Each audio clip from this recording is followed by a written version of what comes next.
Então, nós vamos continuar falando sobre o perispírito. A aula do Rodrigo é muito boa, foi muito boa, fez uma ótima introdução e falou-nos sobre assuntos do perispírito. No entanto, como eles dividiram em duas aulas, nós faremos esta segunda parte. Primeiramente, dizendo para vocês que, recordando, né, a constituição do ser humano em alma, corpo físico e envoltórios sutis. Quais são esses envoltórios? Corpo mental e perispírito. É óbvio que no século XIX, Allan Kardec resumiu dizendo que nós somos constituídos de espírito, perispírito e corpo físico. Não importa. Nós já estamos mais amadurecidos para compreender que entre os corpos sutis nós temos o corpo mental, que é o produtor dos pensamentos. E ele é que dá origem ao perispírito, segundo André Luiz. Então, para se tornar mais fácil a compreensão, nós podemos continuar dizendo o mesmo que Allan Kardec, que somos constituídos de alma, perispírito e corpo físico. No entanto, se a gente quiser ampliar a visão, seguramente nós temos que passar pelo corpo mental, que é o produtor dos pensamentos e é ele que dá origem ao perispírito. Da onde nós tiramos essa informação? Se a pessoa ler o Evangelho, a coleção André Luiz, ela vai se informar bastante sobre perispírito. Mas nós consideramos um divisor de águas o livro Evolução em Dois Mundos. E é ali que nós vamos encontrar referência ao corpo mental e principalmente vamos utilizar esta informação extraordinária que diz que o corpo mental dá origem ao perispírito. Então, fiquemos com uma visão mais ampliada da criatura humana, sobretudo aqueles que lidam com a saúde humana, porque esta é muito importante e a visão dela amplia o nosso raciocínio quanto à saúde e doença. Bem, os envoltórios sutis, por envoltórios sutis, como eu disse, nós entendemos o corpo mental, que é o envoltório sutil da mente, que dá origem ao perispírito, e aprendemos que a mente elabora as criações que fluem da vontade. Ela utiliza o plasma divino, que é o fluido universal. Por que é importante saber isso? Porque nós cocriamos. Nós somos filhos de Deus e nascemos da sua vontade. E como Pai, Ele quer que participemos. Nós somos todos, então, colaboradores do Senhor. E como somos colaboradores do Senhor, nós temos que utilizar o fluido cósmico universal, que é o pensamento do nosso Pai, e produzirmos com Ele, co-criarmos. Bem, quem é que permite essa cocriação? É o corpo mental. Por quê? Porque ele elabora os pensamentos. E os pensamentos são, na verdade, os instrumentos da cocriação. Certo?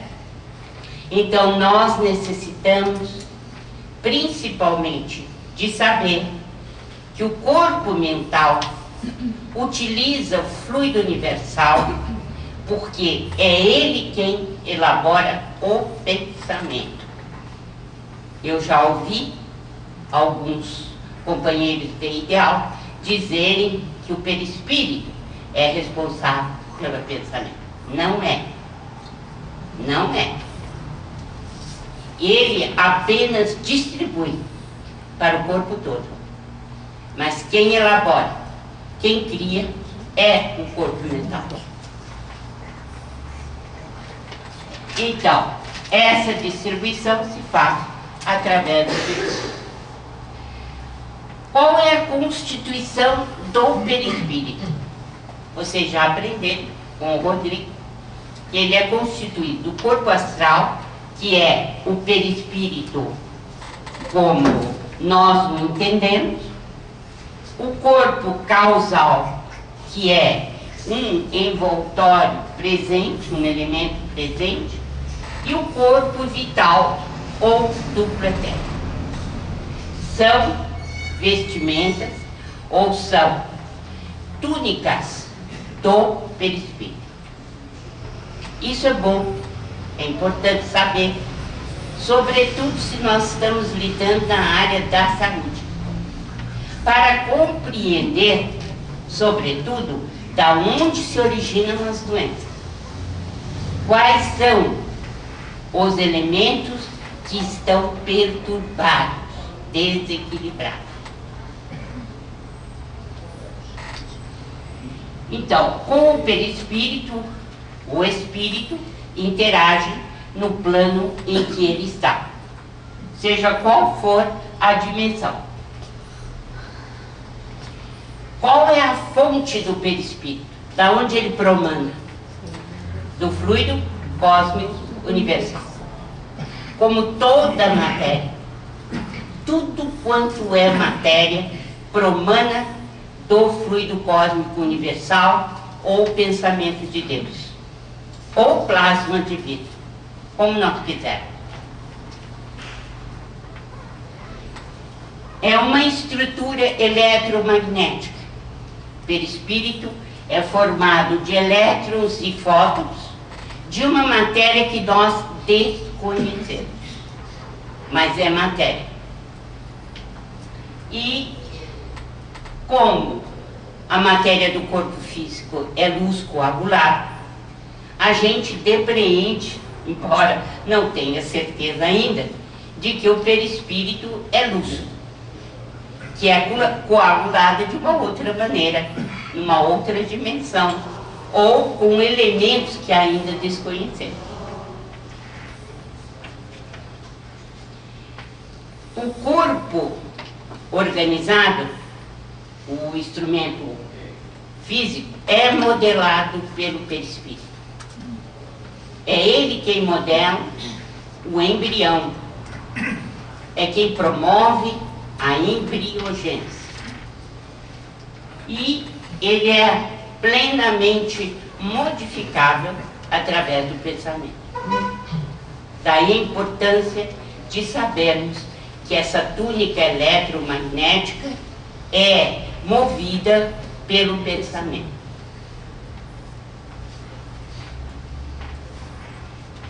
Bem, uma outra questão que é importante também a gente saber é que o perispírito tem peso específico. Por que isso é importante? No momento da desencarnação, nós iremos fazer parte da dimensão que está em similitude com o peso específico do perispírito. Daí a importância.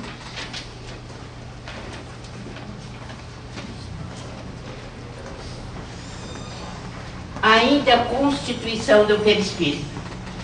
Ele é composto de camadas, tipo cebola.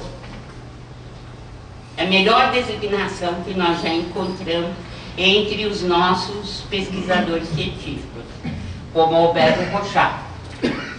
Então, o Albert de Rochat recebeu do espírito Vincent essa incrível concepção de cebola, mas que nos indica que são invólucros interpermeáveis. Quer dizer, nós podemos, interpenetráveis, quer dizer que nós temos túnicas dentro do nosso perispírito que estão sempre em ligação umas com as outras. Então, quando nós falamos, né, em corpo causal, e quando falamos em corpo vital ou duplo etérico, no que é que nós estamos falando? Estamos falando disso. São camadas tipo cebola que fazem parte do perispírito.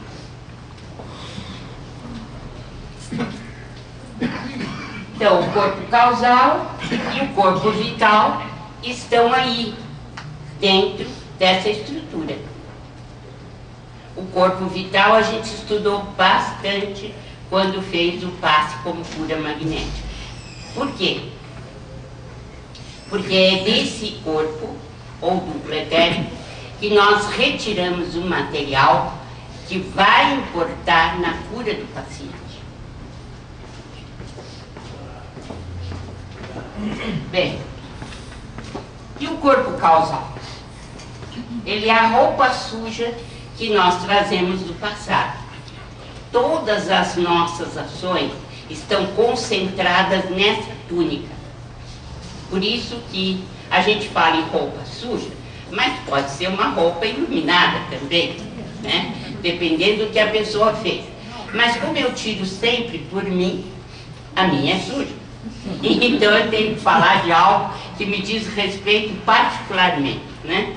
Então, o que acontece com a existência física? Você vem lavar a roupa suja aqui. O seu corpo físico traz as consequências daquilo que você fez no seu passado. Então, é o corpo causal, é esse envoltório do perispírito que concentra tudo aquilo que trazemos como sendo herança do nosso passado.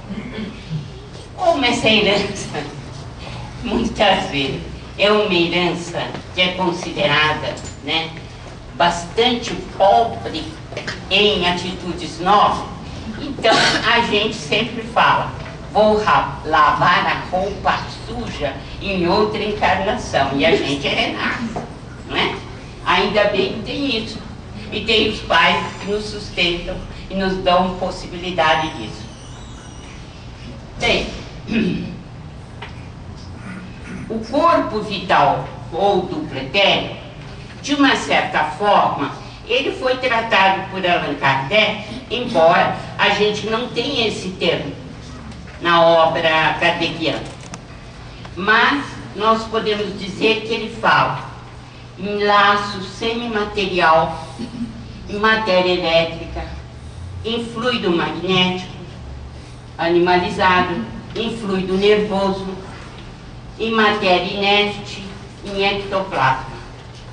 Então, Kardec se refere, em várias obras, a esta matéria que, de uma certa forma, pertence ao perispírito, mas que é designado como corpo vital ou duplo etérico. André Luiz já diz diretamente o que a espiritualidade informa, ou traz como revelação, que são os eflúvios vitais, que constituem essa parte do perispírito. São emanações neuropsíquicas e que se desintegram com a morte. Mas eu queria lembrar o que eu já falei de outras vezes. O perispírito não fica sem essa camada. Para onde ele for, ele tem que preencher a lacuna com a matéria onde ele está, da dimensão onde ele está. Por isso que existe materialização no mundo espiritual. Certo? Bem, e a constituição dos chakras? Apenas lembrando que nós já vimos tudo isso, né? Coronário, cerebral, laríngeo, cardíaco, esplênico, gástrico, genésico. Não está vindo? Por quê? Tá, né? Tá. Chakras ou centros de força. Olha, preste atenção na setinha, tá? Então, o coronário diz respeito ao diencéfalo, ao tálamo, ao hipotálamo e ao epitálamo. Ele está ligado mais diretamente a essas estruturas cerebrais. O centro cerebral, entre as sobrancelhas, está ligado ao córtex cerebral.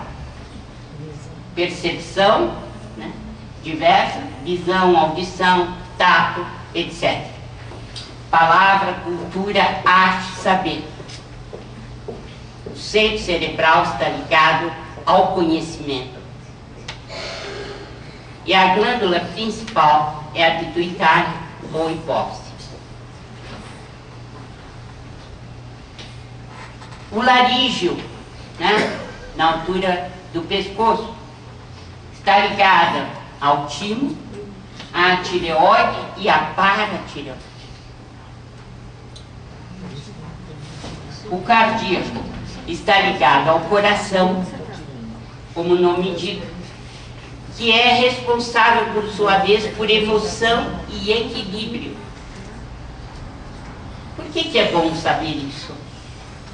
Porque, de acordo com as nossas ações, nós podemos desequilibrar esse chakra. Então é preciso saber onde eles estão ligados no corpo humano. Embora isso ainda seja pouco, nós vamos aprofundar. O gástrico são as estruturas ligadas ao sistema digestório, responsável por alimentos e fluidos. O esplênico, o baço, aqui muitas vezes no curso básico como cura magnética, nós tratamos do baço, né? E ele é responsável pela circulação dos recursos vitais, portanto, está ligado ao duplo etéreo. E a cessão de fluidos vitais que nós fazemos, para o passe, por exemplo, ou cirurgias espirituais. E o genético? Ele está ligado ao sistema reprodutor, modelador de formas e estímulos e atividades do sexo.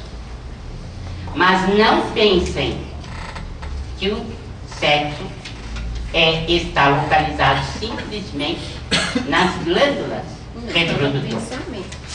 Ele está principalmente ligado à mente. A mente é que é responsável pelo sexo.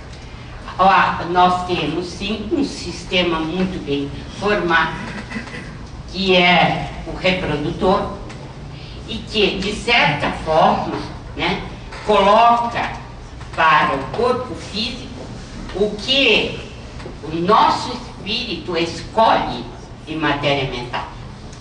É ele quem distribui, mas não é o produtor. Bem, tudo isso é introdução. Você já sabe. O papel das doenças, né? A lei divina se faz principalmente no corpo causal. Por quê? Porque a lei de ação e reação, as nossas ações no tempo estão relacionadas ao corpo causal.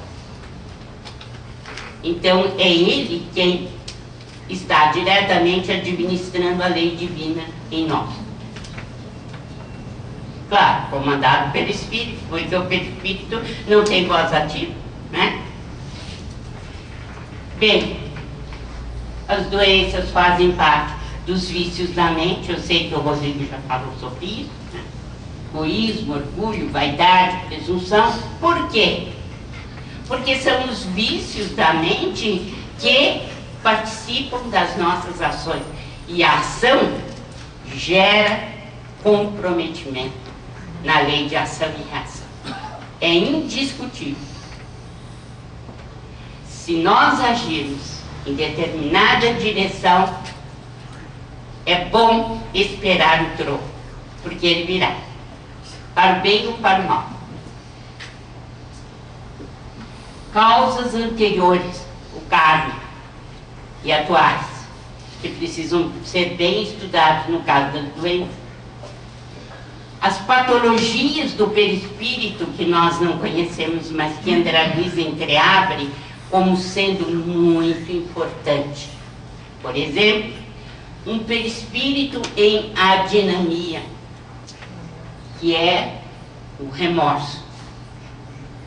Então, ele passa a movimentar-se de forma bem menos acelerada. Então, há uma queda da circulação de forças. E isto explicaria muitas doenças, entre elas a depressão. A outra questão que é desequilíbrio do perispírito e que interessa em saúde e doença é a hiperdinamia. Quer dizer, nós podemos ter acelerado o tempo do perispírito e isto pode causar delírios. Então, esses delírios da imaginação estão presentes em quais doenças? Nós não vamos dar aula de psiquiatria aqui, porque precisamos de um psiquiatra realmente, mas nós já podemos saber, né, que existem doenças como transtorno bipolar, como a própria depressão, como outros tipos de transtornos mentais em que o problema da hiperdinamia está presente.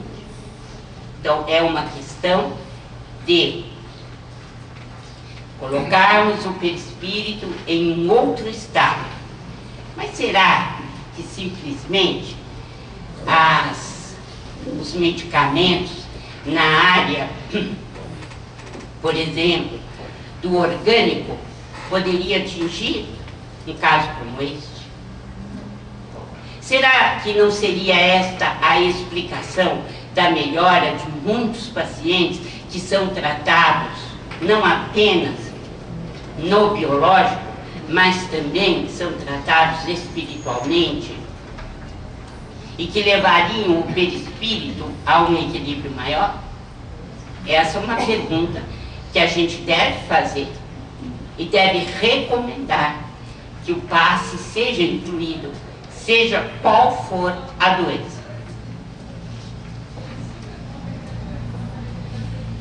Então, nós não vamos entrar na casuística do Dr. Ian Stevens, apenas para lembrar a vocês que nas pesquisas que ele fez, ele descobriu que ações passadas repercutem na existência posterior. É um belo estudo a se fazer nas marcas de nascença e defeitos congênitos. Bem, eu não vou entrar aqui porque não vai dar tempo.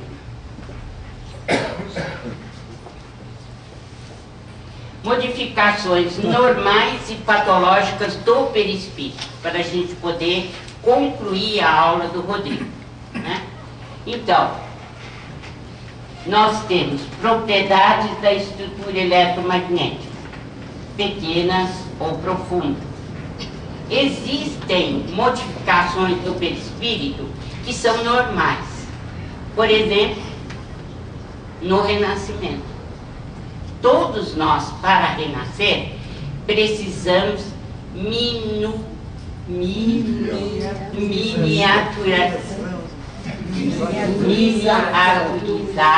o perispírito.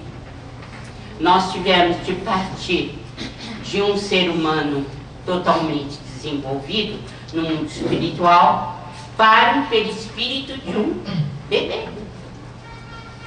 Porque senão a reencarnação não se dá. Então nós podemos dizer que é uma modificação do perispírito, mas é uma modificação que não é patológica, é normal. Certo? Bem, na morte também existem modificações do perispírito que não são patológicas. Quais são? Existem estruturas de aparelhos, sejam eles qual forem, ou sistemas, melhor dito, gástrico, o sistema sexual ou reprodutivo, enfim, são sistemas que sofrem transformações do perispírito e que são consideradas normais. Então, você tem a histólise no momento da desencarnação. Quer dizer, os tecidos são destruídos e você tem uma histogênese, quer dizer, uma formação de tecidos novos para o perispírito. É uma modificação ou não é? É. Em muitos casos, uma modificação profunda. Mas ela é patológica ou normal? Ela é normal, não é patológica. Certo? Então, é preciso que a gente tenha em mente, toda vez que for estudar perispírito, que existem modificações normais, como a miniaturização e como histólise e histogênese no momento da desencarnação. Bem, quais são as deformações do perispírito? Em vigília, uma pessoa pode se apresentar linda, maravilhosa, né? Muito bem maquiada, ela pode enganar a muitos. Mas se ela não tiver o aprumo do ponto de vista do espírito, ela vai se apresentar de uma forma caótica. Quando ela estiver em espírito desdobrado, ela dá sinais de ser uma bruxa. Quem quiser um exemplo que André Luiz traz, tem que ler Libertação. Em Libertação, a senhora de um médico apresenta-se muito bem aprumada, arrumada, né, em sociedade. No entanto, quando ela dorme, ela sai do corpo, é uma verdadeira bruxa. Infelizmente. Então, o Espírito ainda diz o seguinte: existem verdadeiras bonecas do ponto de vista material, orgânico, mas que são verdadeiras bruxas do mundo espiritual, e corpos bem feios, às vezes até horrendos, e que são espíritos altamente iluminados. Não vá e não seguir pela aparência, né? Como diz a Sheila, não importa que a sua boca esteja perfumada, o importante é que ela saiba o que falar e o que dizer para ter caridade junto aos outros. Então, o importante é o que você faz do seu corpo e não o que você aparenta ser, né? Então, hoje em dia, essa loucura que nós temos por uma aparência linda, bonita, né, bem aprumada, precisa ver se há correspondência da parte espiritual, porque o que nos interessa realmente é chegar melhores e mais iluminados do outro lado da vida, né? Aparência é aparência, ela fica no umbral. Então, nesse mesmo livro, o enfermeiro diz que o Oscar Wilde não fantasiou. Ele realmente fez um livro muitíssimo interessante chamado um retrato de Dorian Gray. Não sei se já tiveram a oportunidade de ver, né? Mas ele tinha um retrato que ele tratava com muito carinho, mas à medida que ele ia cometendo assassinatos, né, ele tinha quedas morais, o retrato ia se transformando e colocando como um verdadeiro monstro. Até o ponto dele ter que baixar com esse retrato lá para o subterrâneo da casa dele, porque ficou desfigurado. Então, a genialidade do Wilde foi mostrar que as nossas ações vincam o perispírito, modificam a natureza perispirítica. E nós já vimos por quê. Porque o perispírito se transforma a partir dos pensamentos. Então não adianta a gente querer se apresentar de uma forma maravilhosa, onde quer que a gente vá, do ponto de vista material, se isso não corresponder à nossa realidade espiritual.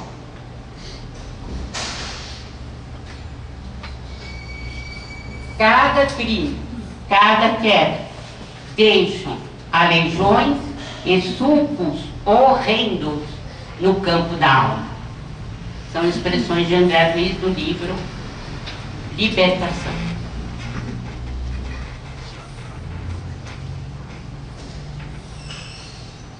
Ainda nas patologias do perispírito, existe a perda da forma humana.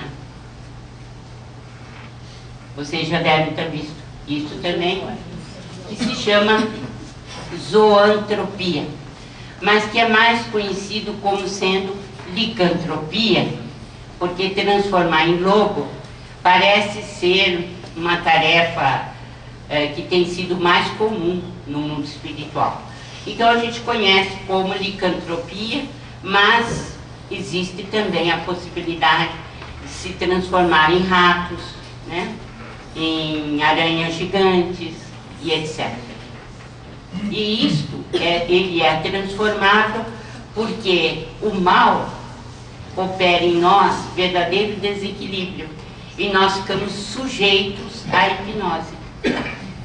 E quando espíritos de alta potencialidade maligna fazem um julgamento nosso e dizem que nós vamos nos transformar porque somos seres abjetos, a gente se transforma se o nosso caráter, né, se a nossa situação do ponto de vista moral é a mesma que é referida pela entidade maléfica.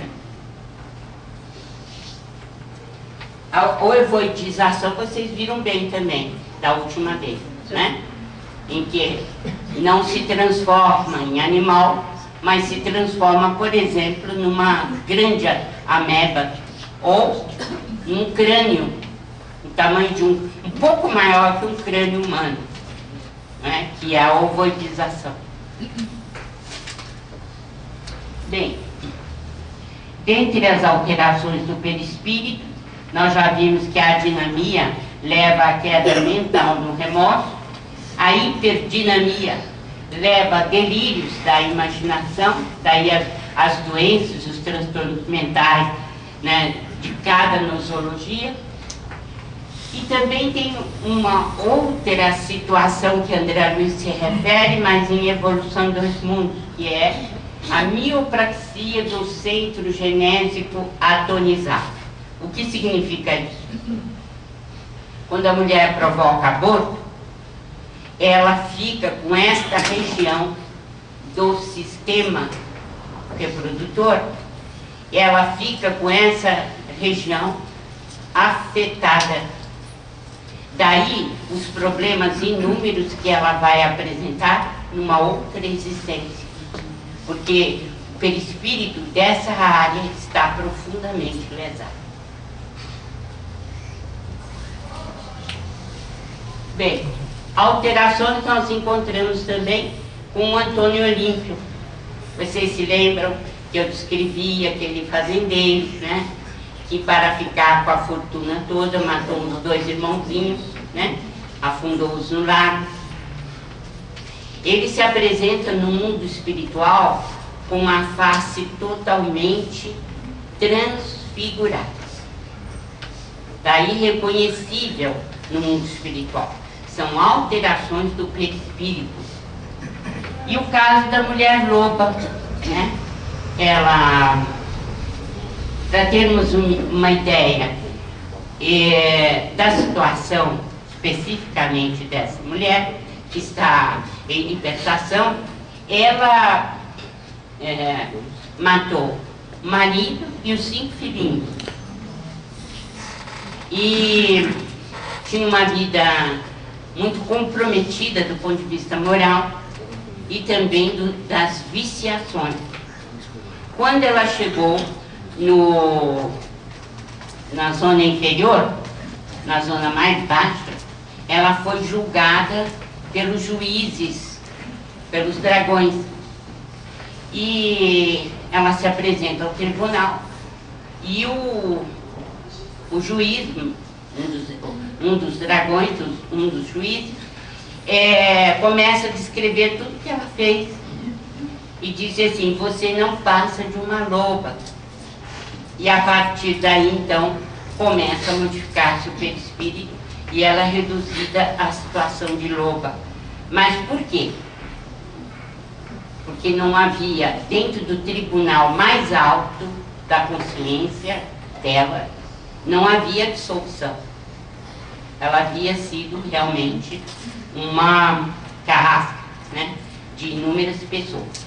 Então, o problema da transformação e da hipnose que transforma só se dá quando realmente a gente não produziu o suficiente do ponto de vista espiritual. Relembrando aqui o Rodrigo, né, para aqueles que são da área da saúde, corpo físico não é apenas um vaso divino para o crescimento de nossas potencialidades, mas também uma espécie de carvão milagroso, absorvendo-nos os tóxicos e resíduos de sombra que trazemos no corpo substancial. Entende-se como corpo substancial ou perispírito. E esta frase de Clarencio está entre a terra e o céu. De modo que aquele que possui um corpo físico, todos os dias, deveria sentar o joelho no chão e agradecer a Deus, porque a oportunidade que a gente tem de refazimento, de reequilíbrio, estar encarnado, é uma das maiores bênçãos para o nosso espírito que deseja evoluir. E finalmente, né, a consideração final. O perispírito só será belo e resplandecente. Lembram-se da parábola das bodas, né? Enquanto esperavam o noivo, convidados foram chegando e aqueles que não tinham a túnica nupcial, eles eram colocados para fora do banquete. Uma parábola do Cristo. Ele estava se referindo especificamente a quê? Ao perispírito, ao corpo substancial, ao perispírito. Então veja, o perispírito só será belo e resplandecente, uma verdadeira túnica nupcial, se nos esforçarmos verdadeiramente para viver as lições de Jesus na vida diária, tornando-nos criaturas mais generosas, mais bondosas e, sobretudo, mais solidárias em relação aos nossos irmãos em humanidade.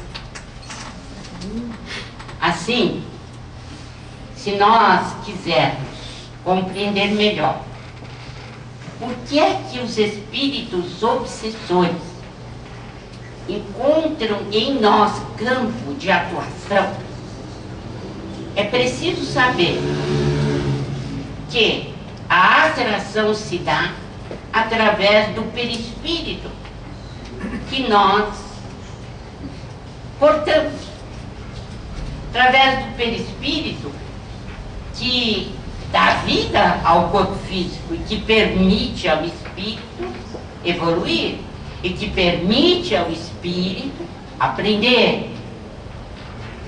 Então, como estamos estudando a obsessão de suas massas, a gente não pode deixar passar no estudo do perispírito essa lembrança, porque normalmente as pessoas chegam à casa espírita e desejam fazer da sua obsessão um pacotinho precioso, um grande laçarote de fita, e deixar no centro espírita. E se o centro espírita não é capaz de aceitar o pacotinho, há muita irritação, né? Não é forte, não é suficientemente forte, tem que procurar outro. Mas com o estudo da obsessão é impossível acreditarmos nisso. Não há pacotinho algum. Ele diz respeito ao passado da criatura, às ações praticadas, porque em geral a obsessão é algo muito complexo, que não pode ser visto de forma simplória nem simplista. Não devemos fazer promessas, porque nós não sabemos do que se trata.